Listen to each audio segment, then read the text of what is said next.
Hey guys. All right. So if you guys are in this situation like I was a couple of days ago, I just want to tell you guys how you guys can get your car started. So basically this situation is a crank no start issue.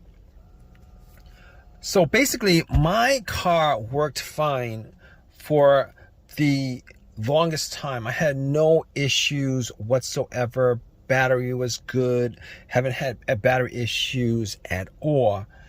And out of nowhere, I parked it, got a crank no start issue. And the thing about it is, it drove fine the whole entire day, had no issues whatsoever. I went to a bunch of places. I drove it to the store, to the pet shop. I even got a couple of goldfishes when this occurred. It was pretty much at the end of the day. All right. Got some goldfishes at PetSmart. Went to a CVS to pick up something to drink. And got back out. Tried to start my car. And all I got was a crank, but it would not run. Crank, it would not run. Crank, it would not run. And I tried to start it multiple times. So I was a little bit worried because it's very, very, very warm out. And probably like in the mid 90s. Had some goldfish in a bag. And I was worried that those goldfishes might die. So I was a little bit stressed out with the whole situation. All right. I did get something to drink. I did get a can of Coke in Arizona. And they were kind of cold. So I actually put it in the bag where the goldfish were and hoping that the goldfishes would survive. But that's neither here nor there. And so I turned on my headlights, all right, just to see whether it could be a battery issue because the battery was never changed. I did not know the condition of the battery or how old the battery was. Did not know the condition of the battery terminals, etc., etc. But I know that I didn't have any issues previous to this. I turned on my headlights, went out, checked. The headlights were very, very bright. The cranks were very, very strong. It wasn't like it was struggling to crank. It wasn't like it was struggling to crank at all. It was the cranks were very, very strong. All right. Now, knowing from previous experiences, if the battery is weak, I would normally get a weak crank. Like it would try to start, but it wouldn't. And the more you crank it, the weaker it got till it just would not crank it on you because your battery's dead. However, I was getting strong cranks, but I had to eliminate the battery 100% in this situation because you never know, because there's like a lot of electrical parts in the car and you never know. All right. Well, you kind of know, but you never really know because when it comes to troubleshooting vehicles, I want to just go down the list and just eliminate one after another, after another, after another. All right. So I actually got to the battery and I was looking at it. Now, I didn't know what shape the battery was in. It did look really old. The terminals were really dirty and the terminals were a little bit loose. So what I did was I took the terminals off. I got some paper towel. I took my Coke and poured it on the terminals, cleaned it up as best I could, and cleaned off a lot of the green, whitish stuff that was on there. Popped it back on, tried to start it, and did the same thing. Strong crank won't start. It didn't start. Strong crank didn't start. So I was thinking to myself, you know what? I was still getting a strong crank after like cranking it 7 times. And to me, that pretty much says that the battery is pretty good. Even though the battery looked kind of old, pretty old, but it was under the hood. It was the battery. You know, after a while, if you put anything and not look at it after a while, you get dust on it and dirt and all that grime and all that stuff, right? So I was thinking to myself, 90% sure it's not the battery. I can't say 100%. You can never rule out, you can never rule that out unless you're able to get the car started, or are you able to test it out? So I didn't really have a jumper on me. I didn't have a jump pack to jump it. So I wasn't able to test, say 100% it was in the battery. But seeing as how the headlights were bright and it was cranking strong after 7 tries, I eliminated the battery altogether. All right, I eliminated the battery altogether. Now, I was thinking to myself, with this scenario, it could be a lot of different things, right? It could be the camshaft position sensor, it could be crankshaft position sensor, it could be the throttle position sensor, it could be the mass airflow sensor, because there's like a lot of sensors on the vehicle. It could be a lot of different things. But here's how I was able to eliminate all those things. I was able to eliminate all those things because normally if any of those things were to cause this situation, there would be a check engine light. There would be a check engine light and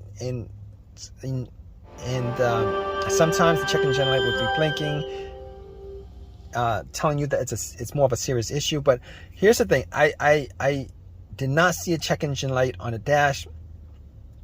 There was no check engine light. I know that 100%.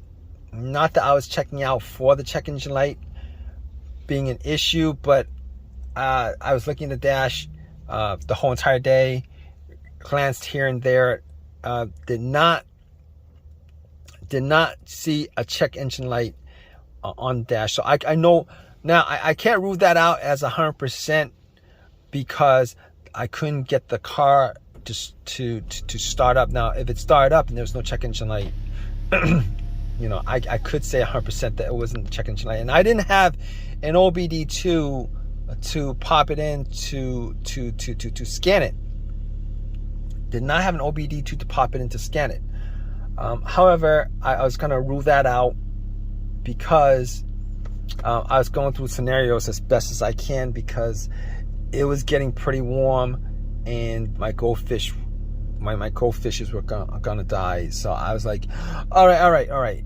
Should I call AAA? Maybe I could go back into CVS with the goldfish and put it in the in the fridge, you know. But you know, I was like 20 minutes into that, and I had to get something. I had to get something. Well, I was hoping that it was an easy fix. Get something. All right, so I was like thinking to myself, what else could it be besides this? All right. So I checked out the fuses. All right. Checked out the fuses, made sure that, you know, I didn't smell anything that was burnt. I didn't see anything kind of burning on the top of the fuses. And I looked at the fuses and everything looked good. Now I didn't have a fuse tester to test it out, but just from eyesight, everything looked good. Smell test didn't look like anything burnt out. I did actually check a couple. I think I checked a couple of specific fuses. I'm not, but none of them looked like they were bad. All right. So at that point, I was thinking to myself, it could be the relays. It could be maybe the fuel pump relay, the fuel pump itself, the car's ECU that's the problem. And I got back into my car, you know, and I was thought to myself, well, could it be the fuel pump?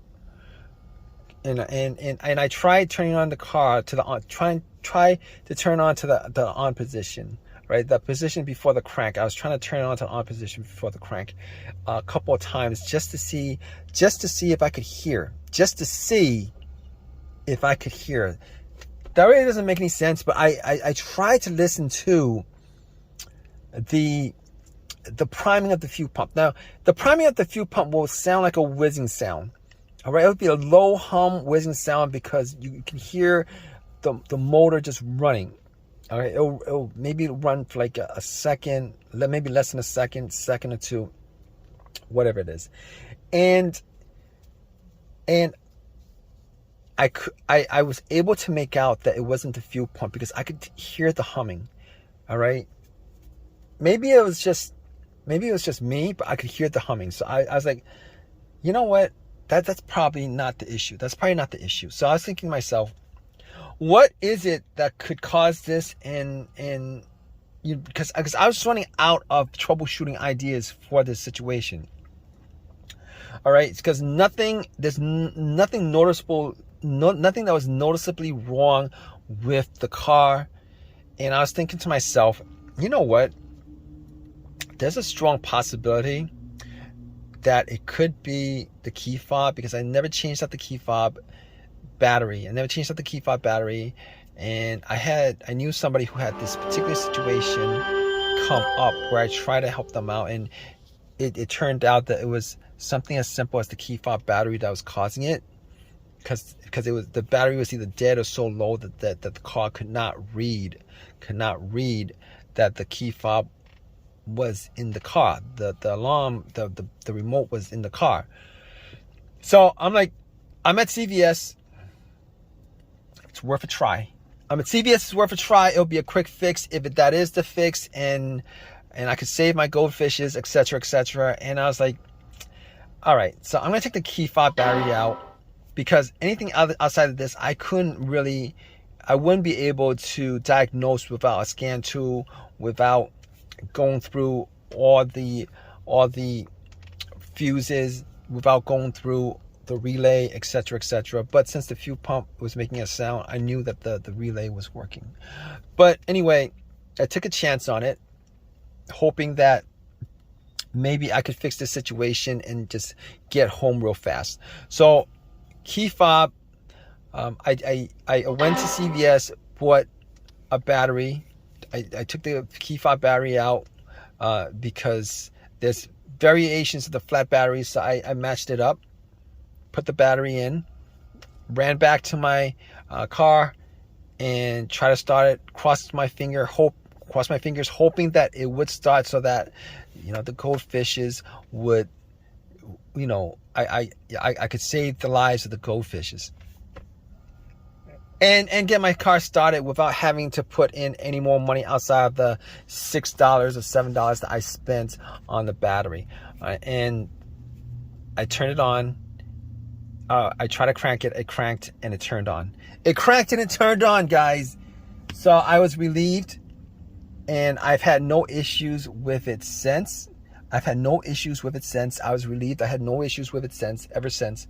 And it's been a couple of days. I know for a fact that it is the battery, the fat battery and the key fob that's the problem. And I'm hoping that if you guys are in this situation, you guys probably are in one of these kind of situations where you have a crank no start, and you guys are trying to find a solution for it. I'm hoping that you guys